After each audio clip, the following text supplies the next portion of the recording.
Okay, we're going to talk about delivering your message, how to present a speech. Okay, this is very important for the first step of presenting your speech and presenting yourself as an effective speaker. So the first thing we're going to talk about is all these techniques you need in order to be an effective speaker. So these aspects of delivering are what makes the difference between a poor speech and a good one. So this is so important that how you deliver your presentation or your speech will be more important than what is said. So maybe you have very good or very important things to say, but if you don't do it in the proper way, it will not matter. So let's start. The first thing we start with the stage presence. The stage presence refers to the ability that you as a speaker acquire or keep the audience attention, and it has to do with style. So first, here is you have to talk about the poise, your posture, your gestures, and your movement. All of these can add or take away from your speech or presentation. So we're going to go through each one of them, okay? So first, the poise and the posture. These are the first indicators of how the speaker is, how is his confidence and comfort in front of the audience.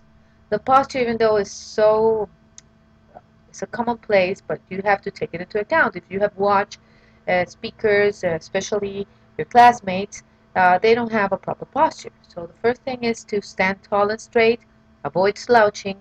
You have to put both your feet on the ground. These feet have to be in a distance that is the same of your hips, so you distribute your weight properly.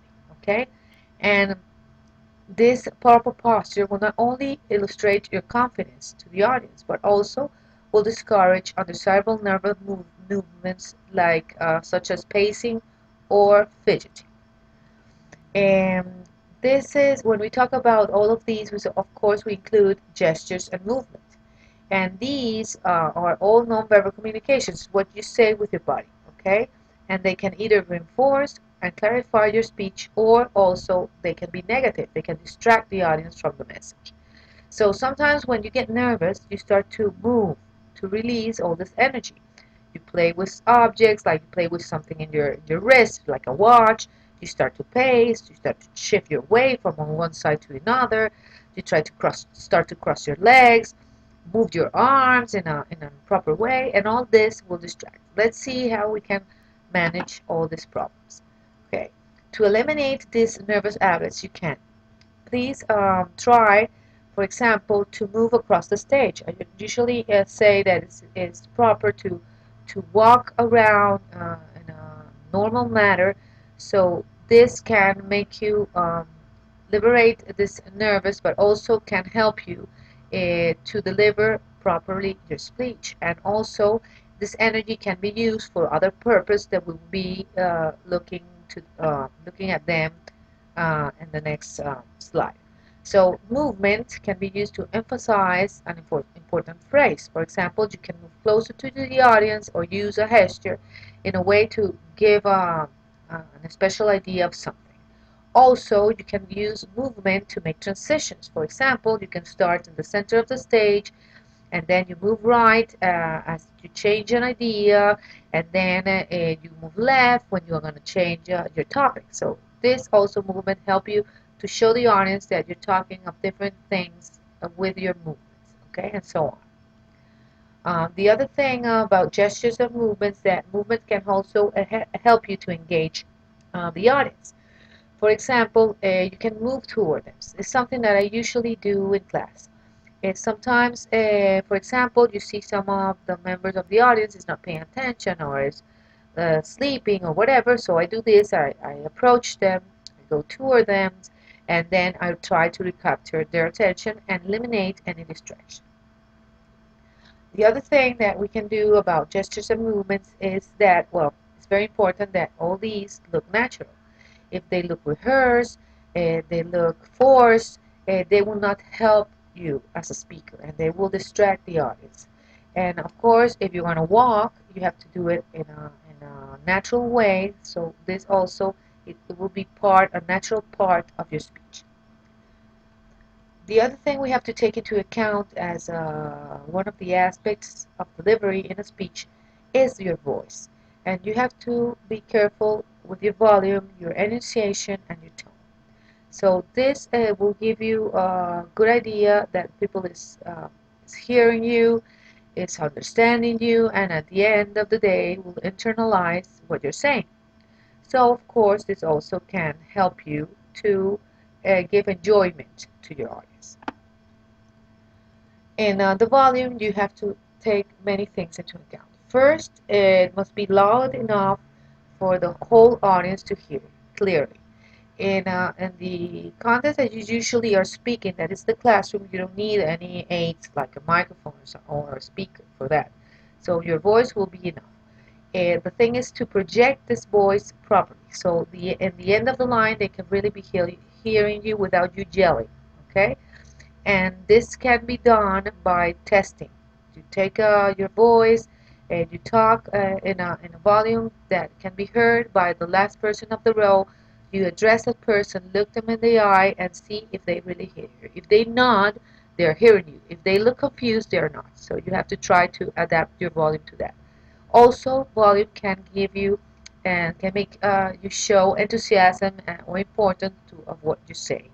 And if you lower your volume, you also can bring seriousness or sadness to another message you want to give. The enunciation is also important. You have to articulate your words clearly so the audience can understand each word what you're saying.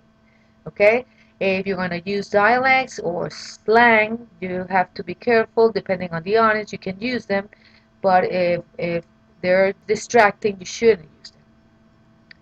And the other thing that has to do with voice is the tone. If you speak all the time in the same tone, maybe you are like singing a lullaby to your audience and your audience will go to sleep. But you also can use inflections in your tone. So these inflections can make it more interesting. It's like when you read properly a text and all the commas and the points make you do these inflections in order to give ideas, show importance, and all those things.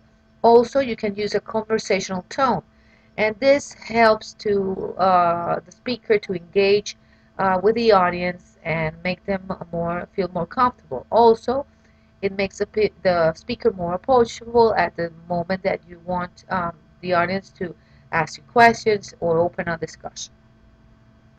The other thing is in the power of expression, usually you need to consider the flow, the filler words, the enthusiasm, and the facial expressions. The flow is basically how you say your speech. You go with a normal flow with no interruptions and it's continuous. That really helps the audience to keep on hearing your speech. And also, you have a good flow usually is because you know the material you're talking about. So a well-prepared speech will help you avoid any problem of flow you could have.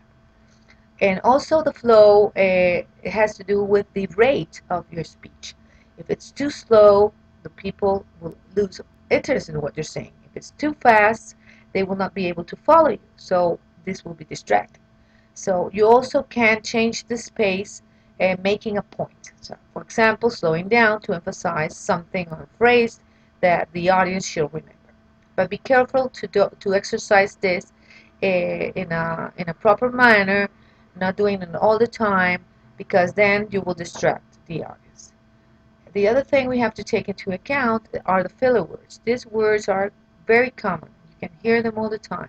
In Spanish, we call them muletillas. These distract the audience and makes you a bad speaker. So they disrupt and they distract the flow of your presentation. And usually you can see they're used when the speaker is ending a sentence in order to retake or think what he's going to say next. But if you know your speech, you will not need it. Sometimes this is a very, very bad habit. Okay, so one of the tips and the guidelines you can use to eliminate the use of filler words is that uh, try to wait 2 or 3 seconds to begin another sentence and you take out the filler word. Other thing, if you can do that, you can use pauses. Pauses it seems to be a good idea. Also, you have to if you have this problem of filler words, you're in your normal conversation, you try to practice to eliminate them during this moment, okay? And also, of course, practice, practice, and practice. So the more familiar the speaker is with their speech, the less you will need to rely on filler words. Enthusiasm is one of the most important vocal qualities that a speaker can possess. If you express enthusiasm throughout your speech, this will help maintain the audience attention. In addition, it will show the feelings that you have toward your speech. Sometimes, if the speech or the topic of the speech is somber or serious, showing enthusiasm will not help. So, but you can still show a conviction or passion for the words are you saying. The other thing is the facial expressions. You have to use them properly. You are not the clown. If you start to make funny faces, you will distract people about what you're saying. So this can help to set the mood of the speech, but also you can use them to reinforce your speech. Okay, so a proper use will help you a lot. Okay. The other thing that we need to know and we have to take into account is the eye contact. You should be looking in the eye of your audience all the time, not to the floor, not the walls, not the ceiling. So usually, and if you use visual aids, you should try not to give the back, to turn your back on the audience. Okay, they're there to help you, not to make your life more complicated. So the problem with eye contact is that can disrupt the audience attention. So and show that you're nervous. Okay, so you have to maintain a meaningful eye contact with the audience member throughout all the whole speech. Okay, if you start struggling with this, you start to find one person in the room and maintain eye contact for a few seconds. Then you change it, and then so on. It depends, of course, on the size of the audience. If it's small, you can make a meaningful eye contact with every member of the audience. If it's too large, it will be more difficult. So, but you could strive to reach many people as you can in different areas of the room. Okay, so you should avoid scanning, so looking back and forth across, because this is also distracting. And the aids, you have to be very careful. You have to ask yourself if you need aids and what are they for? Okay, so if you follow these fun guidelines, maybe you will use them and not distract your audience. The first thing is to keep the visual aids hidden until you are going to use them. Okay, because then they will distract. Don't turn your back on the audience when you're using the presentation. Ensure that all the members of the audience can clearly hear or see the presentation, and use the aid as an aid, not as a substitute of your presentation. Here are some of the benefits of these aids that many people use them. I use them. And here, ensure using this list that you're using it for the proper reasons. Okay? All this information, I found it in this web page, and you can also use it. Okay? Well, bye-bye.